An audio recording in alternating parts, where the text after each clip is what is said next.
Alright, this is part 2 for the Dodge journey. Whew, mosquitoes everywhere. Gosh, kill me. Alright, I can turn this light on and show you the finished product. The camera died before, but that's all I did. There is my new heater core, snug, right into place. As you can see, go up, I cut here, here and here, left the hoses there. And I cut there and there on the new ones, put some, hose clamps, hose clamp, and that's all I did.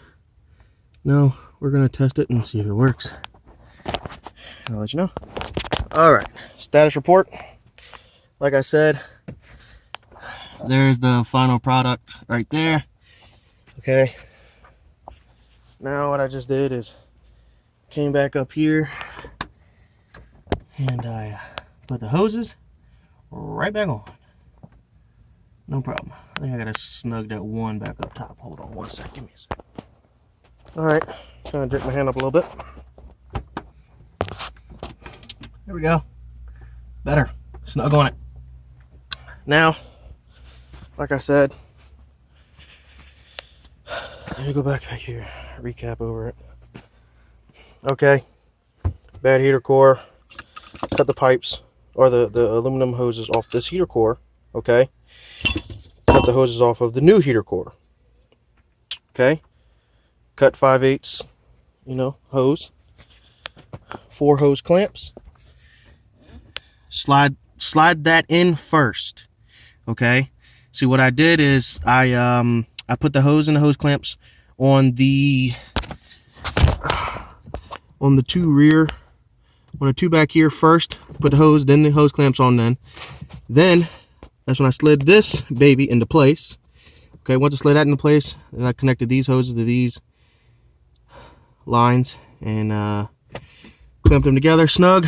Now I burnt my system. Start my car, burnt my system, and go on from there. And give me 1 second. Let me get my keys and start my truck. Okay, now back to it. Let's go ahead and start her up. I know there's a knocking sound in the engine.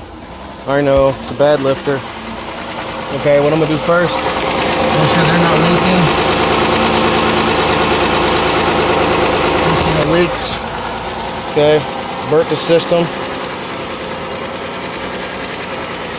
Okay, which I know that's kind of low. So we're gonna switch hands here.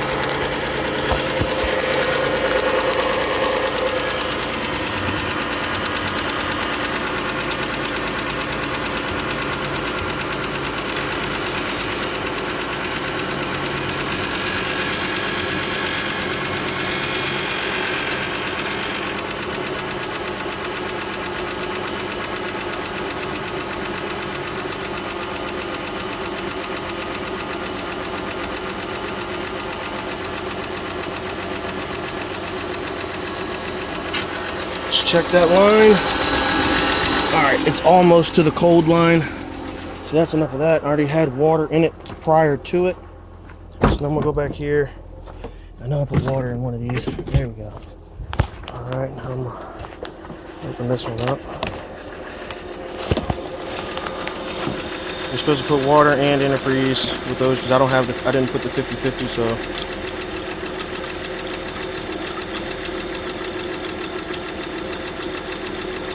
And from what I understand, I contacted a Dodge dealership, and he said the Dodge Journey for the 2009 3.5 liter, it has like a self-burping like mechanism. It does it, not mechanism, but it does it itself.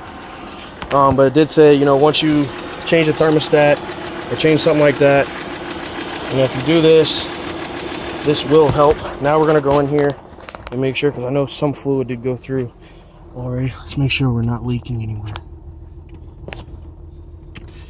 Alright, now let's go ahead and crank this up, put it on defrost, turn the heat all the way on, turn all the way up.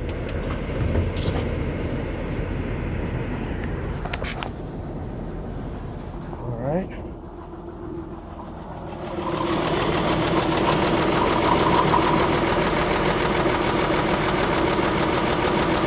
Make sure we're not leaking.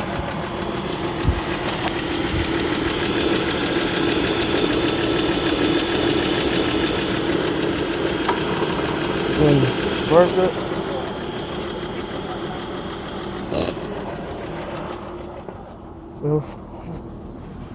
I go down here. Make sure it's not leaking. All right, and then now once it warms up, I'll let you know about the heat.